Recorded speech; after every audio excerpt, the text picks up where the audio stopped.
Fisiología del sistema endocrino. Generalidades, parte 1.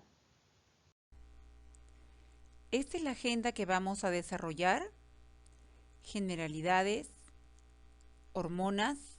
Hablaremos sobre la definición de hormonas, historia, sus características, los efectos de las hormonas, su clasificación, las formas de comunicación y los mecanismos de autorregulación.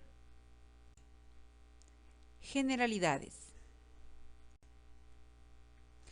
El organismo cuenta con dos sistemas que le permiten regular las funciones de todos los órganos y garantizar la integridad y coordinación de su funcionamiento. Estos sistemas son el sistema nervioso y el sistema endocrino. Cada sistema se encarga de que los órganos se comuniquen entre sí. El sistema nervioso controla actividades que requieren cambios rápidos, como la percepción del medio externo a través de nuestros sentidos y la contracción muscular. Mientras que el sistema endocrino controla actividades más lentas y menos enérgicas, como el crecimiento, el desarrollo, el metabolismo y la reproducción. Estos dos sistemas, nervioso y endocrino, mantienen relaciones funcionales estrechas, de modo que la actividad fundamental del sistema endocrino está regulada por el sistema nervioso. Al mismo tiempo, diversas hormonas influyen sobre las funciones del sistema nervioso y sobre el comportamiento. Además, el sistema endocrino se autorregula a sí mismo.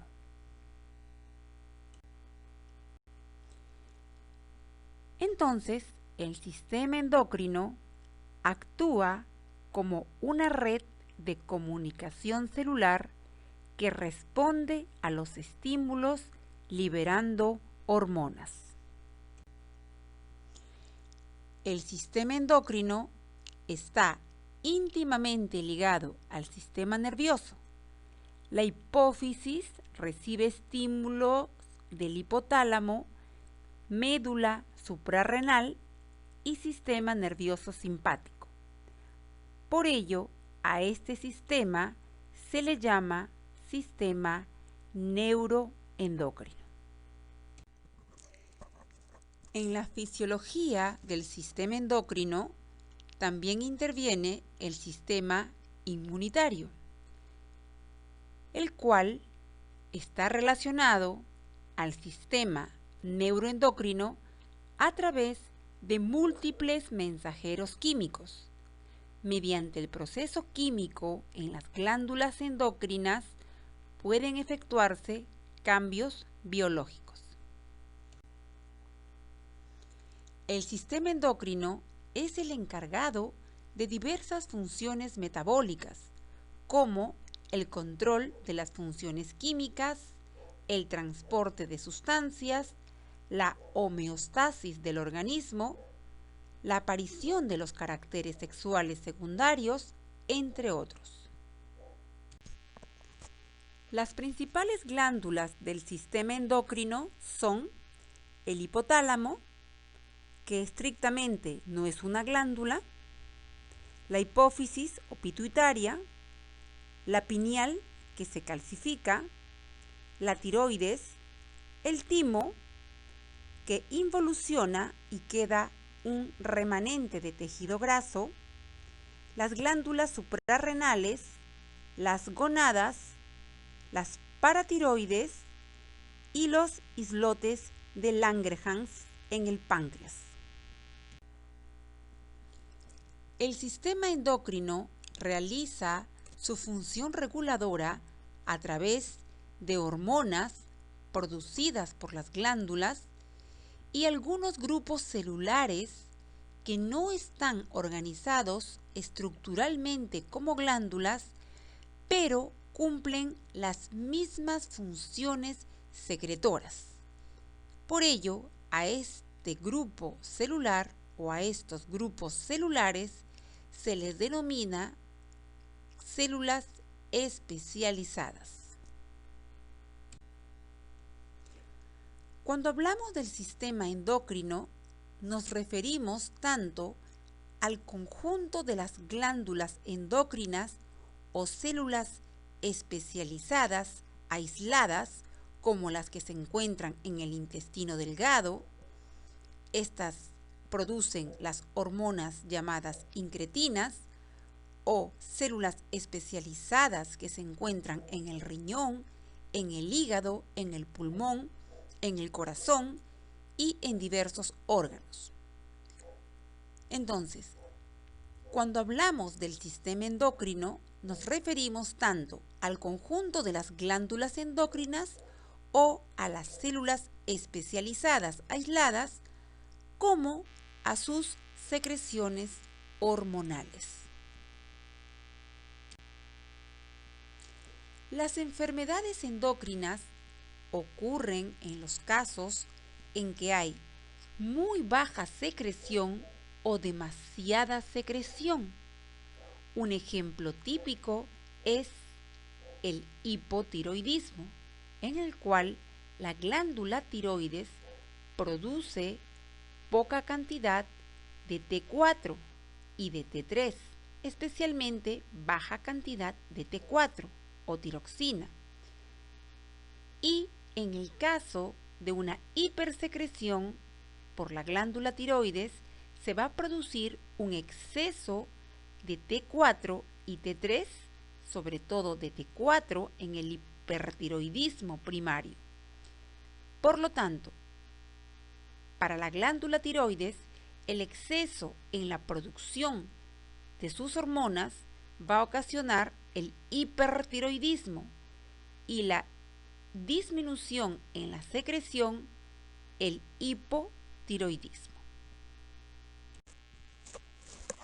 Clasificación de las glándulas endocrinas. La siguiente es una clasificación muy práctica.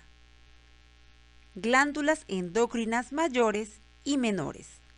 Dentro de las mayores están la glándula hipófisis, la glándula pineal y el hipotálamo, que como les mencioné, su tejido no es estrictamente el de una glándula. Y dentro de las glándulas endocrinas menores se encuentran la tiroides, paratiroides, que por lo general son 4, el timo, las adrenales o suprarrenales, el páncreas, las gonadas o gónadas, ovario y testículo, el hígado y la placenta. Esta imagen es para ubicar dónde se encuentran estas glándulas.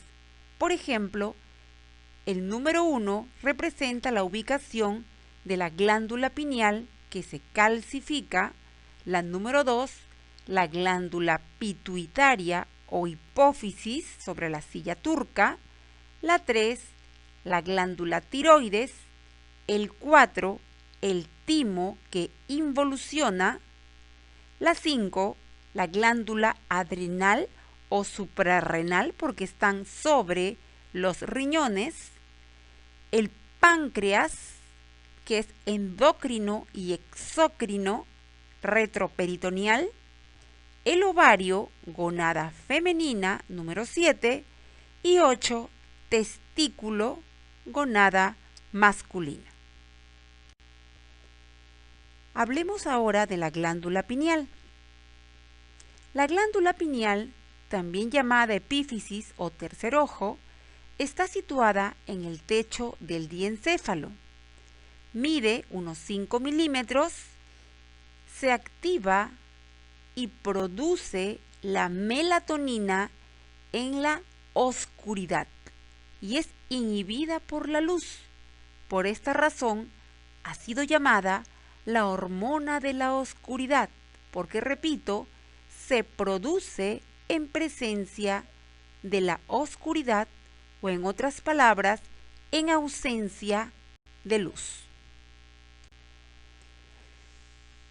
Vamos a explicar cómo es que se induce el sueño. Es muy sencillo.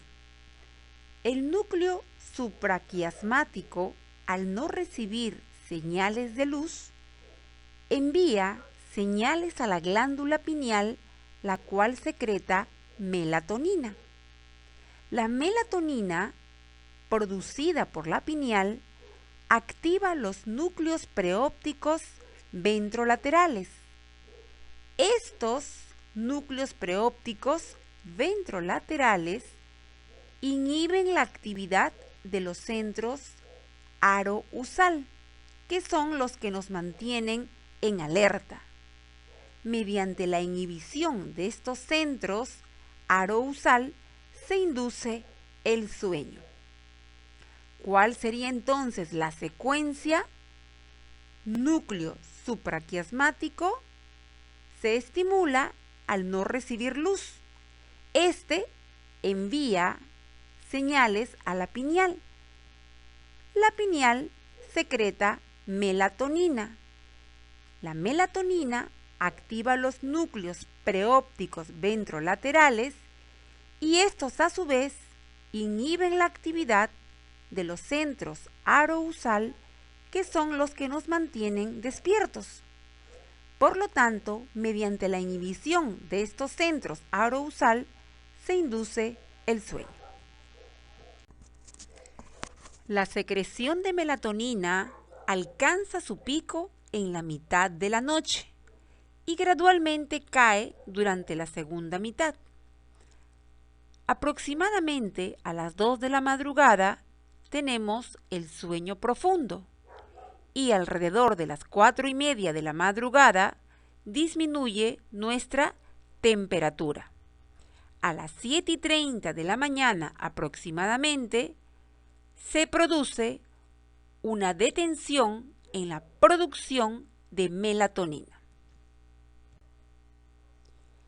La melatonina es producida a partir de la serotonina y regula el reloj biológico, que incluye ciclos de vigilia y sueño y sirve para contrarrestar los efectos del síndrome de diferencia de zonas horarias. Participa en la apoptosis o muerte celular programada de células cancerosas en el timo. Dentro de las funciones de la melatonina destacaremos las siguientes. Controla el inicio de la pubertad. En mujeres premenopáusicas, recordemos que la menopausia es la última regla en la vida de una mujer. En las mujeres premenopáusicas, la melatonina produce una mejora en el funcionamiento de la glándula tiroides y los niveles de gonadotropinas FSH y LH. Restaura la fertilidad y la menstruación. Además, previene la depresión asociada con la menopausia. Se utiliza como terapia contra el SIDA, ya que modula el sistema inmune, actúa como antioxidante y ralentiza, es decir, enlentece la replicación del virus VIH. Como ustedes saben, la melatonina disminuye con la edad, ya que la glándula pineal se calcifica, y eso pueden ustedes observarlo en las radiografías de cráneo. Altas dosis de melatonina tienen un efecto cancerígeno, así es que si van a utilizar la melatonina como suplemento, no sobrepasar la dosis indicada. La glándula timo consta de 2 lóbulos, se localiza en el mediastino completamente desarrollada esta glándula en el tercer mes de gestación, pero continúa creciendo hasta la pubertad, donde alcanza su máximo crecimiento. Luego se atrofia progresivamente y deja como remanente un tejido adiposo. El timo es un órgano primario, ya que en él ocurre la diferenciación de los linfocitos indiferenciados que salieron de la médula ósea y los convierte en células T maduras. Se conocen 3 polipéptidos, el más importante es el timosin A1. También puede influir el timo en el desarrollo de las glándulas sexuales y en el crecimiento del individuo. Se consideran también glándulas endócrinas, y observen que lo pongo entre comillas a las siguientes, porque realmente son células especializadas. Los riñones, que producen eritropoyetina, componente importante en la formación de los glóbulos rojos. El hígado, el intestino, ya les mencioné a las incretinas. Tenemos a la cabeza al GLP-1 y al GIP. El GLP-1 que actúa sobre las células beta del páncreas para que produzcan insulina. Los pulmones también se consideran glándulas endócrinas por sus células especializadas, y otros órganos que producen hormonas que actúan a distancia, como vamos a ver en el desarrollo de la clase 2. Hormonas. Hablemos de las hormonas. En 1905, el médico inglés Ernest Henry Starling utilizó por primera vez la palabra hormona, del griego hormón, que significa excitante. Utilizó este término para designar a los mensajeros químicos. Otro término que se usa menos es el de incretas o increciones, en contraposición a excretas o excreciones. Es decir, si queremos utilizar un término como sinónimo de hormona, podemos emplear incretas o increciones. ¿Y cómo definiríamos a las hormonas? Son sustancias que permiten la comunicación entre una célula y otra, las cuales pueden encontrarse adyacentes o a una gran distancia. Las hormonas son sustancias segregadas por células especializadas localizadas en glándulas, o también por células epiteliales e intersticiales. Las hormonas pertenecen al grupo de los mensajeros químicos, que incluyen a los neurotransmisores. A veces es difícil clasificar a un mensajero químico como hormona o como neurotransmisor. Y todos los organismos multicelulares producen hormonas, incluyendo las plantas. Las hormonas de las plantas se llaman fitohormonas. Y como pueden apreciar en la imagen, les he puesto allí legumbres que ustedes pueden identificar con el nombre de menestras. La legumbre soya se comercializa con el nombre de fitosoya. En otras palabras, la hormona de la soya o la fitohormona de la soya se vende como fitosoya, pero cualquier menestra contiene también fitohormonas. Las hormonas más estudiadas en animales y humanos son las producidas por las glándulas endócrinas, pero también son producidas por casi todos los órganos humanos y animales.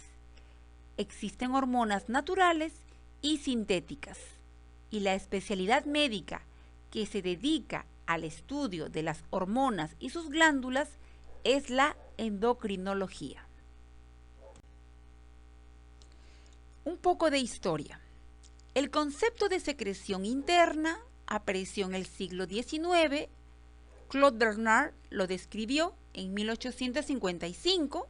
Ustedes pueden apreciarlo en esta imagen, en una clase, en una lección que está dando.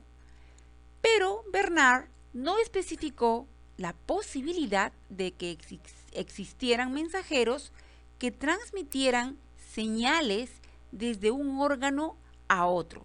Es decir, no habló acerca del término endocrino, sino simplemente la secreción interna.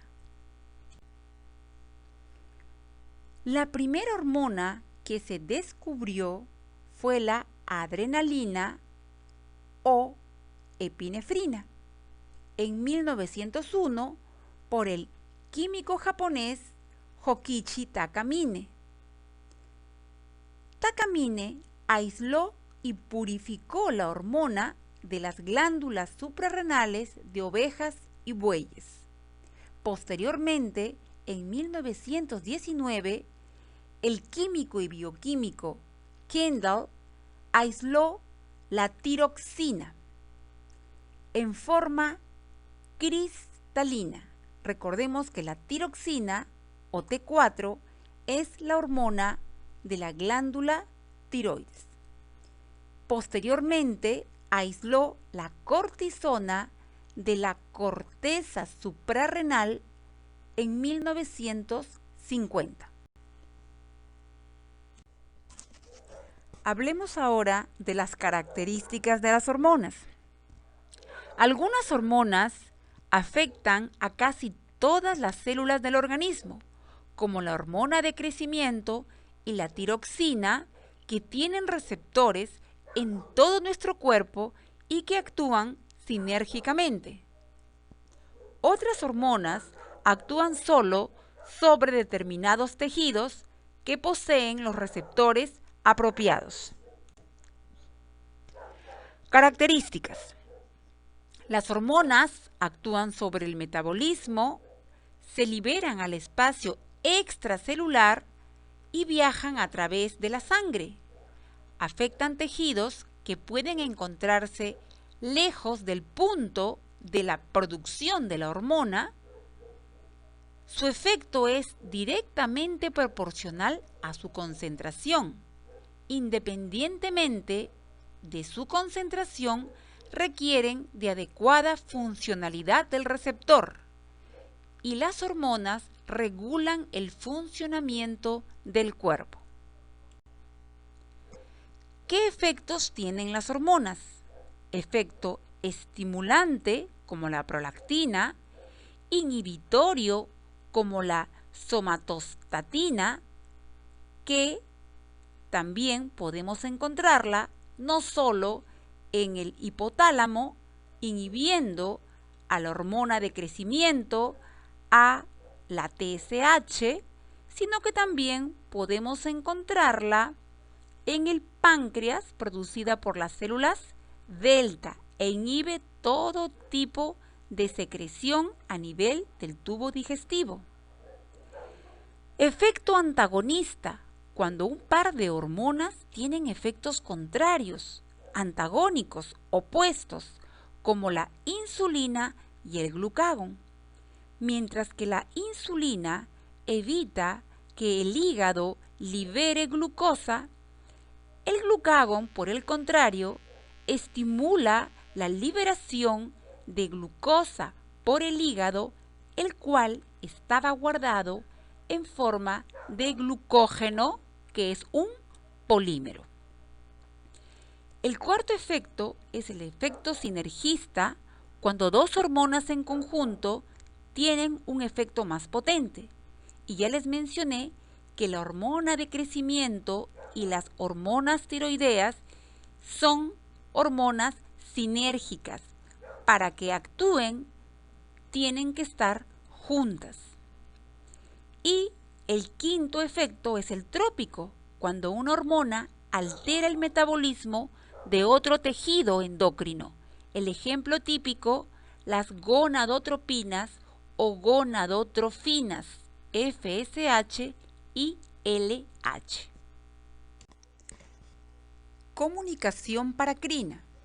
Si la célula endocrina y la célula diana son vecinas, un ejemplo típico son las células alfa, beta y delta de los islotes de Langerhans, las que actúan una sobre la otra produciendo glucagón, insulina y somatostatina respectivamente. La forma de comunicación endocrina, si las células se encuentran alejadas, la hormona debe pasar a los capilares y ser transportada a través de la sangre hasta la célula diana sobre la cual va a actuar. Esta es la comunicación endocrina propiamente dicha. Y la autocrina, algunas células endocrinas poseen a la vez receptores para su propia hormona, lo que las convierte en células diana al mismo tiempo. Un ejemplo típico son las células de la glándula tiroides, que se llaman tirocitos o células foliculares, que tienen receptores para sus propias hormonas tiroideas. Resumiendo, las formas de comunicación: paracrina, vecinas; endocrina, alejadas; y autócrinas, receptores que se encuentran en la misma célula que ha producido la hormona. Clasificación de las hormonas. Se clasifican en no esteroideas, esteroideas y lipídicas. Las no esteroideas también se conocen como peptídicas o derivadas de aminoácidos. Las hormonas no esteroideas se adhieren a un receptor en la membrana plasmática en la parte externa de la célula. El receptor tiene a su vez en la parte interna un sitio activo que inicia una cascada de reacciones que inducen cambios en la célula. La hormona no esteroidea o peptídica, o también llamada derivada de aminoácidos, actúa como primer mensajero. Los bioquímicos producidos que inducen los cambios en la célula son los segundos mensajeros. Mencionaremos algunas hormonas no esteroideas: adrenalina, noradrenalina, dopamina, melatonina, serotonina y las hormonas tiroideas. Como les mencioné, las hormonas no esteroideas son también llamadas hormonas peptídicas o derivadas de aminoácidos. Y como ustedes saben, los péptidos son cadenas cortas de aminoácidos. Las hormonas no esteroideas son hidrosolubles, es decir, tienen la capacidad de circular libremente en el plasma, son rápidamente degradadas, tienen un tiempo de vida media menor a 15 minutos e interactúan, como se les mencionó, con receptores de membrana plasmática, siendo las hormonas los primeros mensajeros. Con excepción de las hormonas tiroideas, que son hormonas peptídicas o no esteroideas o derivadas de aminoácidos, con excepción de ellas, todas las demás hormonas no esteroideas tienen su receptor en la membrana celular o en la membrana plasmática. Pero las hormonas tiroideas tienen el receptor dentro de la célula y circulan en el plasma acopladas a transportadores. No circulan libremente como el resto de hormonas no esteroideas. Entonces, las hormonas tiroideas son la excepción a la regla en el grupo de las hormonas no esteroideas. Los principales segundos mensajeros son el AMP cíclico, el calcio iónico, el inositol trifosfato y el diacilglicerol. Las proteínas son fosforiladas en serina, aminoácido no esencial, y en treonina, aminoácido esencial, por la proteína quinasa AMP cíclico dependiente y la proteína quinasa C diacilglicerol activada o PKC. Dentro de la clasificación de las hormonas no esteroideas peptídicas, es decir, formadas por cadenas cortas de aminoácidos, tenemos a las producidas en el hipotálamo, que estrictamente es mejor llamarlas factores liberadores, aquellas que estimulan, y factores inhibidores, aquellas que inhiben. Tenemos a la hormona liberadora de hormona adrenocorticotropa o adrenocorticotropina, la hormona liberadora de hormona somatotropa o somatotropina, hormona liberadora de gonadotrofinas o gonadotropinas, la hormona liberadora de tirotropina, de prolactina y de melanotropina. Estas hormonas liberadoras mejor son llamadas factores liberadores, pero para efectos de clasificación, allí ustedes tienen las siglas que terminan en H mayúscula, ya que es la más empleada, pero también puede terminar en F mayúscula.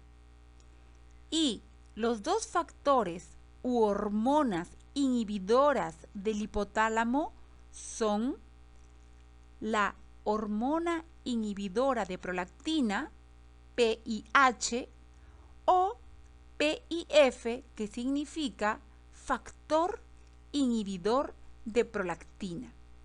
El PIF o factor inhibidor de prolactina viene a ser la dopamina.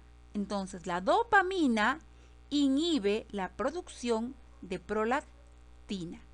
Y el otro factor inhibidor es la somatostatina, que inhibe la producción de TSH en la hipófisis y de la hormona de crecimiento también en la hipófisis. Y como les mencioné, también encontramos somatostatina en el páncreas, en los islotes de Langerhans. Tenemos allí a las células delta, que son las que producen la somatostatina, y es una hormona secante, inhibe la secreción enzimática del páncreas exócrino y también inhibe la liberación de glucagón e insulina. Dentro de la clasificación de las hormonas no esteroideas peptídicas, también encontramos a todas las hormonas que se producen en la hipófisis. Hormonas que se producen específicamente en la adenohipófisis o hipófisis anterior. La hormona adrenocorticotropa o ACTH, la hormona somatotropa o somatotropina, GH, la hormona luteinizante, LH, la folículo estimulante, FSH, la tirotropina o TSH y la prolactina. Son también hormonas peptídicas, la hormona ocitocina y la hormona antidiurética o vasopresina. Estas hormonas, ocitocina y vasopresina, se producen en el hipotálamo. Son las dos únicas hormonas producidas por el hipotálamo y se depositan en la neurohipófisis o hipófisis posterior. En otras palabras, la neurohipófisis sirve de reservorio para la ocitocina y la vasopresina o ADH. Y finalmente, dentro de esta clasificación de hormonas peptídicas a nivel hipofisario, tenemos a la hormona melanoestimulante o melanotropina, que se produce en la hipófisis intermedia o pars intermedia. Recordemos entonces que la hipófisis tiene tres partes: adenohipófisis o hipófisis anterior, neurohipófisis o hipófisis posterior y la porción intermedia o pars intermedia. Otras hormonas peptídicas son la melatonina, producida por la glándula pineal, el factor inhibidor mülleriano, las hormonas tiroideas, la calcitonina, producida por las células C o parafoliculares de la tiroides, es una hormona hipocalcemiante, la hormona paratiroidea o PTH, que es una hormona hipercalcemiante, y la gastrina. Otras, la CCK o colecistoquinina, la secretina, la eritropoyetina, la somatomedina, el péptido natriurético atrial y la gonadotrofina coriónica humana producida por la placenta. Otras hormonas peptídicas son las pancreáticas, insulina, células beta, glucagón, células alfa, somatostatina, células delta, y el polipéptido pancreático, importante aunque menos estudiado. Otras hormonas no esteroideas peptídicas, la leptina, que se produce o se expresa en el tejido graso y tiene que ver directamente con nuestro peso corporal, el neuropéptido I, que tiene que ver con nuestro apetito, la renina, la angiotensina 1 y 2, la trombina, entre otras. Hablemos ahora de la segunda clasificación. Las hormonas esteroideas son solubles en lípidos, se difunden fácilmente hacia adentro de la célula diana, se une a un receptor dentro de la célula, a diferencia de las no esteroideas, que el receptor está en la membrana plasmática, en la parte externa. Una vez que se une a un receptor dentro de la célula, las hormonas esteroideas viajan hacia algún gen del ADN nuclear que estimula su transcripción. Y en el plasma, el 95% de estas hormonas esteroideas viajan acopladas a transportadores proteicos plasmáticos, como lo hacen las hormonas tiroideas, a pesar de ser no esteroidea. Recuerden que les mencioné que las hormonas tiroideas T4 y T3 son la excepción a la regla y no están libres en el plasma, sino que viajan acopladas a transportadores proteicos plasmáticos.